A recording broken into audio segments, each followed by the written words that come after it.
Welcome to Life Recovery Today, brought to you by New Life. If you're feeling stuck in addiction, grief, anxiety, or broken relationships, you're not alone. Over the next half hour, you'll discover practical tools and biblical truth from the 12 steps of life recovery, designed to help you heal, grow, and thrive. Because recovery isn't just about what you're giving up, it's about who you're becoming. Whether you're new to recovery or looking to go deeper, we have resources to guide you. Bibles, workbooks, devotionals, and real stories of transformation. You can start your journey today on your own, in a group, or through your church. Visit newlife.com or call 1-800-NEW-LIFE to take the next step. This is your time for healing, hope, and freedom. This is Life Recovery Today. Hi there, Steve Arterburn here, and welcome to Life Recovery Today. Today you're going to hear from one of my favorite people in all the world, Becky Brown. She's a clinician. She's been over all of our clinicians here at New Life, and she's been doing recovery for a very long time. Today it's kind of a special topic because, you know, as parents, you see what's going on with your adult children, and it's not always fun. And these sons and daughters many times are just full of strife and struggle. Sometimes it's because addiction has impacted them, or they may have their own addiction problem. It could be just a difference of opinions. It varies, and we see it all here at New Life. Well, when conflict creates division and disconnection, these recovery principles that we have come to believe in, they don't just work on drug addicts, alcoholics, gambling problems. They work with everybody. They work with family relationships. We also know that in the midst of all of this, as parents, we just pile up one regret after another if we're not careful. And those regrets can impact the relationship when we feel shame and guilt about everything we've done, especially if we're feeling shame and they're wanting to blame us for everything that's gone wrong. Well, hey, guess what? Recovery provides a path toward freedom from all of those regrets. You know what I think recovery is all about? It's calling a person to true, authentic adulthood. It calls you to do some responsible things that are uncomfortable, and for many you'd say, well, they're not really natural. You just wouldn't necessarily choose to do those things. I think one of the greatest things in our relationships with our adult children, which seem to be more and more complex all the time, I think that when we are able to resolve our issues, respond to them rather than react, give them grace rather than judgment, listen to them rather than lecture them, it really goes a very, very long way to building the relationship and then eliminating those regrets that might just continue to pile up. Becky Brown is an author. She's a tremendously successful counselor. Fortunately, she closed her practice down, went to work with New Life. She is one of our co-hosts on New Life Live, and she really understands these issues. So, let's listen to Becky Brown on these very recovery principles. Hi, I'm Becky Brown, and today I'm going to talk a little bit about parenting your adult sons and daughters. Now, we just have a workshop, Fearless Parenting for Adult Children, and it's such an oxymoron. You have adult children. Well, actually, they're not children anymore, but we get calls on the radio so many times about the struggles in these relationships. Everything from the breakdown of the relationship where their adult children are not speaking to them, to just the ongoing strife that goes on in families. And our workshop will help you with all of these different details about how to deal with this. But one of the takeaways that I want to encourage you to think about is many times we think that the problem is them. If our sons and daughters would only be more respectful, or understand our side of the street, or do what we say, or just, make sense, because sometimes it feels like they're making really crazy decisions. But what I want to challenge you with, if this is the situation in your family where there is strife or there is some chaos going on with your adult sons and daughters, take a look in the mirror. I know it's kind of a difficult thing because you think, well, of course it's their problem. If they would just act more respectful, or if they would understand my view, then maybe we could get along. But what can you do to make a better connection with them? And many times you can't get past what the issue may be about so that you can look at how you're contributing to the problem. You know, in recovery, we talk about working your side of the street. And one of the first steps in dealing with your adult sons and daughters is recognizing what part of the problem is mine. When you look at the last argument that you had with your adult kids, think about the interchange. And how many times was your reaction bigger than it needed to be when you actually just needed to listen? Sometimes there can be a conversation and you don't have to give your 2 cents because it just is what they think. You don't have to correct everything that you disagree with. Now that may be shocking, but your job raising them ended when they were around, 17 or 18. You don't really, have that job anymore. And so if you're not understanding that you've got to release them to their own lives, it's going to create strife in and of itself. Now, there are some big issues. I get it. There are some things that are just wrong and hurtful and painful. In those situations, you may be thinking, if they would understand me, then we could get through this. There are some situations that are so difficult that they may not want to connect with you. So in those situations, I want you to think about, is there anything that I've done that has contributed to their pain? Do I need to make amends for something that I have done either in the past or in the most recent past? How can I apologize, make right, or pay restitution to something that I've done? Sometimes in our shame and our guilt, we react and we create this disconnect with those that we love. And we lose sight of the bigger picture of trying to have a healthy relationship. One last thing. This is one of those situations where you can make a positive difference in the lives of your sons and daughters if you take a step back. Now that seems contrary to the situation. You may feel every urge to go and fix it, to take control, and to make them understand what is wrong and how it needs to go forward.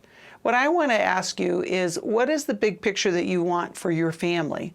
How would you like the future of your family and your legacy with your kids to be? You can have that choice.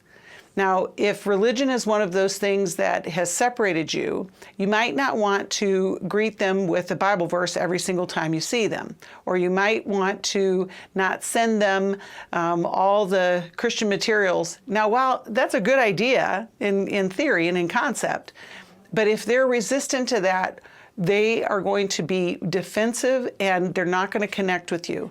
And so I want you to create those conversations where it's about, what do you have in common?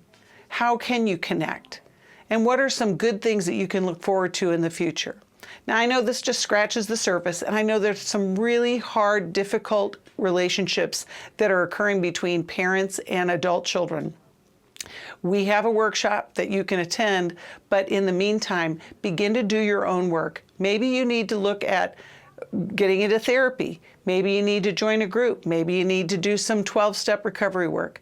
Whatever way that you can become the whole healthy person that God created you to be, and your relationship with your adult children will probably improve over time. It's worth a try.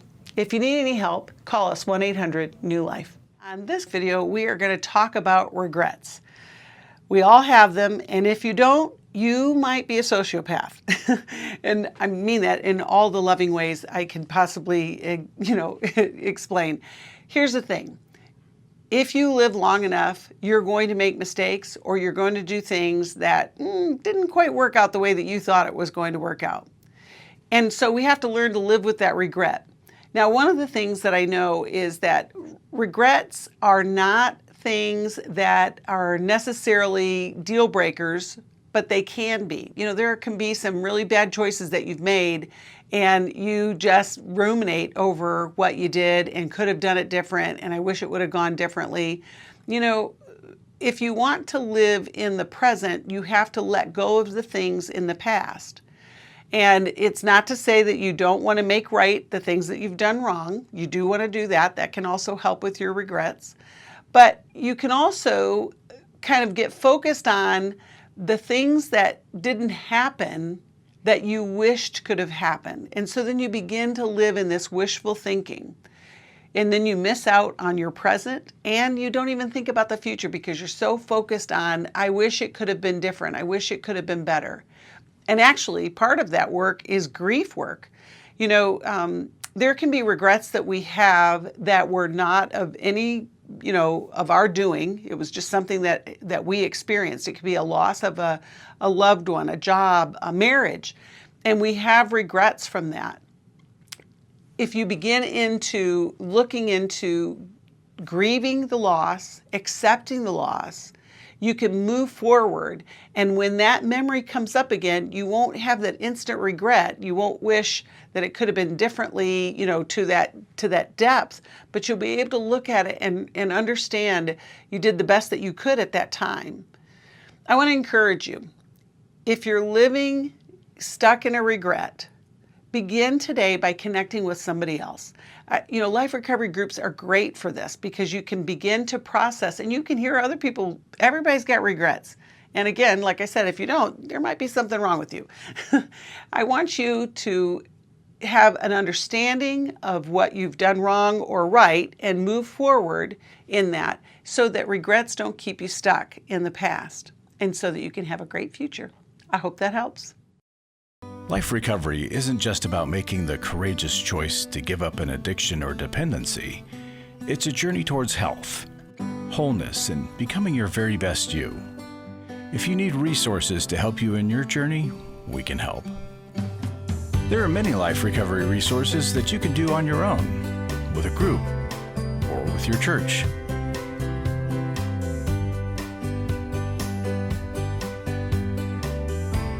We have Bibles, workbooks, and devotionals that you can use to work your recovery right where you are.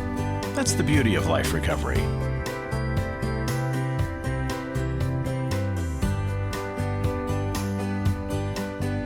To learn more or to get the Life Recovery Bible or any other life recovery resource, visit LifeRecoveryToday.net or call us at 1-800-NEW-LIFE. 1-800-NEW-LIFE.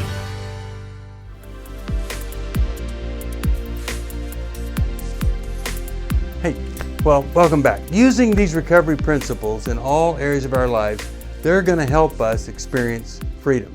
And in this segment, Becky's going to help us deal with fear and to understand how it impacts our lives.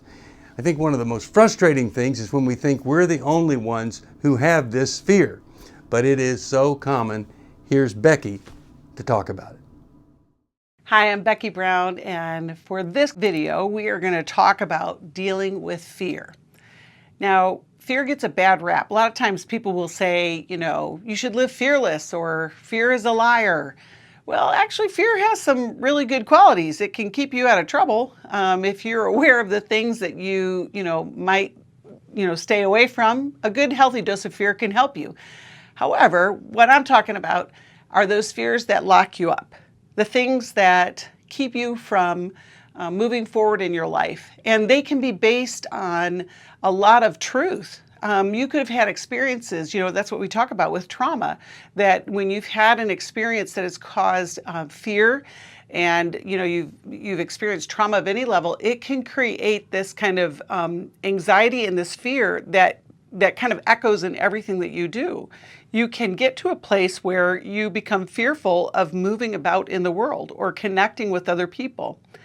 So we want to talk about that today because fear can control us and it can keep us from experiencing the peace and the joy that God has for us.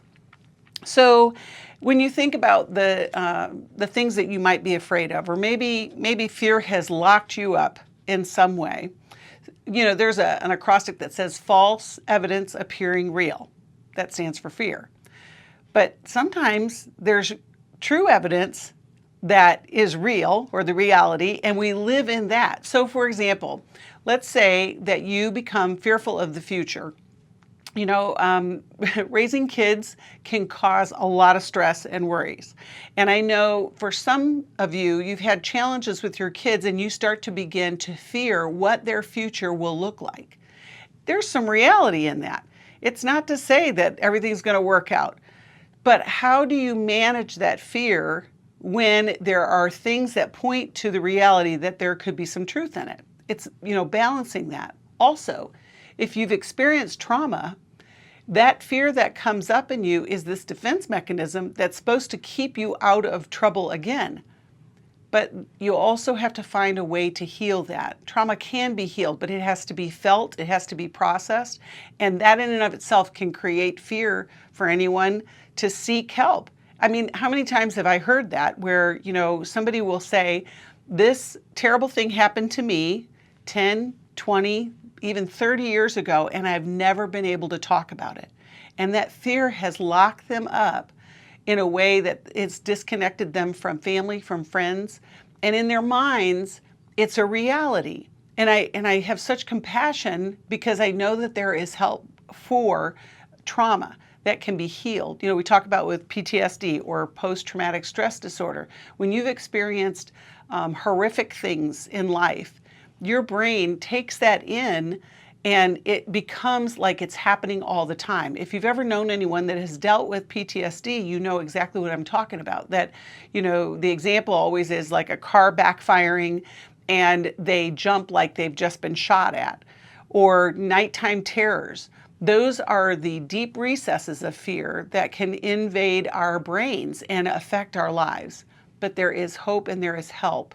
And, one of the steps that you have to do is you have to be able to tell somebody. One of the worst things is that you're afraid and then you don't want to talk about it. Because sometimes you think, it's ridiculous that I feel this way, or I should be over it by now. Or maybe even somebody told you, what is there to be afraid of? That's always helpful. I think if you can think about the freedom on the other side of the fear, it can help you seek help. So, for example, have you ever heard the question, what would you do if you weren't afraid? Well, for some folks, fear has them locked in their house, and it may be, I would go to the mailbox to get the mail. And that may seem extreme, but when fear is governing your life, those are the kind of things that occur to you. There's other things that happen with fear. It can keep us in a bad job. We're afraid that if we look for another job or if we reach out, that it might be worse than the one we're in. It could keep you in a bad marriage. We hear all the time about situations where marriages have been even abusive and one or the other of the spouse didn't feel like they could leave. They were afraid to leave. And of course, fear can also lead to unhealthy habits, and it also helps us tolerate terrible things because we're so afraid to ask for help or to get out of a situation that we put up with stuff that we should not put up with. So fear, while it has some good qualities, and it's a God-given gift, if that's a gift, it can help you stay away from really bad things, but it also can keep you stuck, and it also, if it's rooted in trauma, can have impact in your life and in your relationship. So we want to get some good help for this. So, there's a quote from Nelson Mandela. He says, don't fear change, change fear. And I think that's so insightful because we're going to be afraid at times. We're going to have fear at times. And it's not to ignore that fear, but it's literally to say, okay, what am I feeling? I'm feeling afraid. What am I afraid of? And then go through asking yourself, is the thing that I'm afraid of something that I need help with? Is it something that I've experienced before and so I'm feeling that fear again? And is it something that I just am not sure of? The fear of the unknown or the fear of the future can keep us from even moving forward, just even in normal everyday routines. And certainly in the last couple of years with the pandemic, there has been an underlying level of fear and anxiety because people were afraid of being sick. People lost loved ones that got sick. And so it just underlined that fear. And we weren't created to live in fear, but yet it's part of our everyday life. And then one place where fear operates irrationally is a fear of making a mistake, which it doesn't make sense, but literally we can get locked into not doing anything because we're afraid of doing something wrong. So, it keeps you from making a risk or taking a chance or doing something new. And so we want to manage fear. We don't want to ignore it. We don't want to live in it, but we want to accept it. We want to be aware of what we can do when we feel afraid. And, it's also can be a futile attempt to control others. When we're afraid, sometimes we will try to control the things around us or the people around us because we're afraid of what will happen. Just recently, I was on a plane and my husband and I were sitting next to each other and they were delivering the drinks. Now, this is a very minimal thing of fear, but it was in my head. They handed him the hot coffee and I had a glass of water. And I literally was afraid that one of us was going to spill something. And, I don't know what I thought was until you get a bunch of napkins, right? But if I wasn't aware of that fear, I could legitimize being anxious, being fearful, and making a big mess. And it didn't ever happen. There are a lot of things in our life that we're afraid of, but when we don't assess them or don't have a good perspective, it can make a little problem into a big problem. Understanding fear is how we manage it. So when we fight fear, it can grow. And sometimes we have to manage the fact that it's going to take on a snowball effect. This also happens in trauma. We talk about the fight, flight, or freeze. And I would say that fear is motivated in all of those kind of responses in the brain. It often becomes distorted. Our brain, specifically the amygdala, will scan for danger. It's just kind of that, the way that we were created to look for things. If you're crossing a street, you want to make sure that there's not a car that's going to run you over. That's a normal kind of process, that fear of being safe or not being safe. That's a good thing. But if your whole life becomes wrapped around making sure everything is safe all the time, it's going to keep you from living that life that you were intended to live. So we need to develop an awareness of when fear is operating us as opposed to us being able to manage it. And sometimes the fear of change can keep us stuck in that feeling as well.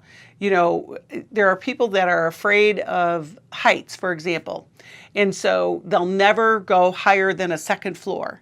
And so that they can manage their fear that way. It's not to say that you can't, stay on the ground. That's okay. But if it begins to drive you away from things that you would normally enjoy, you want to make sure that you seek some help for that. So what can we do to break the grip of fear? Recovery is a great way to start. It's just admitting that fear has become unmanageable and we need to have help. We also need to talk about it with somebody, whether it's a counselor, whether it's a group. If you have trauma and that's where the fear is coming from, you need healing. And the picking up of the phone to call for help can be fearful in and of itself. But once you begin the process and commit to healing whatever is locking in that fear, you're going to experience a better and a free life. I want you to seek help so that you can understand where fear might be driving your life. In Isaiah 41:10, the prophet says, "So do not fear, for I am with you. Do not be dismayed, for I am your God. I will strengthen you and help you, and I will uphold you with my righteous right hand."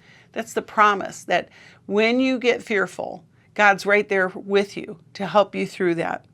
It also can help to do some body work or breath work. A lot of us walk around, don't ever take a breath. And if you can, just breathe in and exhale, you'd be amazed at what that will do for your brain and for your body. Walking can also help alleviate some of that fear that you have. Of course, it's not that simple. I'm not trying to give you a simple answer, but literally walking it out, helping your body's own chemicals work for you, can really help calm you down and create some peace. Dealing with fear is a life skill. You know, when we're children and we're afraid of the dark, our parents will tell us, it's all okay, there's nothing to be afraid of. And eventually we have a new perspective. We can look around and we can see that there isn't anything to be afraid of. That the things that we are afraid of, we can learn to manage them. We can learn to ask for help. We can learn to seek help to get some healing. And then experience life in a way that we can accept fear when it comes, we know how to manage it, and it doesn't have control over our lives. So I want to encourage you, begin today to address the fears that are operating your life.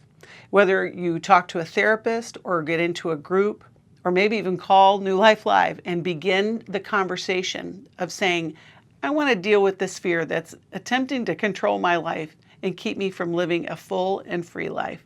I hope you'll call. I always love Becky's teaching, and I also love the fact that you've joined us today for Life Recovery Today. Maybe today you realize that there's some area of your life that needs a little bit of work. Well, you know, no one thing changes everything. And so we can go to work on the big thing, and when we get the big thing out of the way, we start to see some other things that are really important to deal with too. So if you need another step, if you need to ask for help, if you need a recovery group or see a counselor, you can always call us at 1-800-NEW-LIFE. But first, maybe it's time to decide to deal with the very fear you really don't like to talk about or share with anybody. Or maybe it's time to no longer hold on to the regrets or pile them up. You did your best with what you knew at the time. You did your best with the strengths that you had or the weaknesses that you were dealing with. So maybe it's time that the very grace that God has given all of us, you give it to yourself. It's really a huge step toward finding freedom in the way we feel, the way we think, and the way we recover. I want the best for you. God wants the best for you. And if these old things are just dragging you down, there's some new ways, new strategies that you can implement. And if you need help doing that, well, you can contact us, 1-800-NEW-LIFE. Really appreciate you being with me. Hope that you'll join me next week. Really enjoying bringing you the teaching that I think can enhance certain areas of recovery that don't often get addressed. Remember, recovery is for everybody. Thanks for joining us for Life Recovery Today, where we believe your past doesn't have to define your future. If you're ready to take the next step, we're here to help with Bibles, workbooks, devotionals, and more. Visit newlife.com or call 1-800-NEW-LIFE. Your journey to healing and freedom can start right now. Until next time, stay hopeful, stay courageous, and keep moving forward.